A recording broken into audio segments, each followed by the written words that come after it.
Ndugu zangu, wamesema wengi sana hapa. Lengo lililotukutanisha hapa ni maendeleo. Ni kuangalia mustakabali wa maendeleo ndani ya kitongoji chetu cha Liamile, ndani ya kata yetu, ndani ya wilaya na ndani ya taifa hili. Kuna watu hawajui tafsiri ya maendeleo. Na ndio maana imekuwa rahisi kukaa vijiweni kutuambia Chama cha Mapinduzi hakijafanya maendeleo. Naomba leo niwaambie wana Liamile.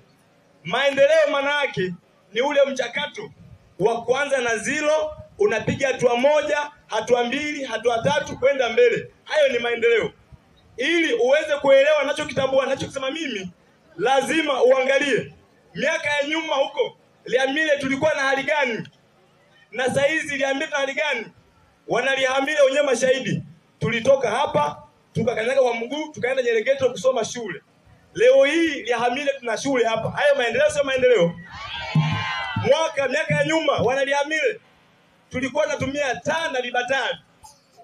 Muda mwingine tunasema vijinga, si ndio? Lakini leo hii tuna umeme huu unaonekana. Hayo maendeleo sio maendeleo?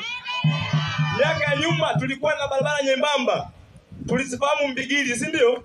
Sasa hizi watoto wetu Mbigili hawazijui. Barabara zimechongwa ziko vizuri. Hayo maendeleo sio maendeleo?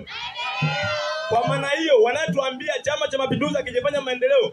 Wazazi wangu, ndugu zangu, jamaa zangu, maendeleo Chama cha Mapinduzi kimefanya.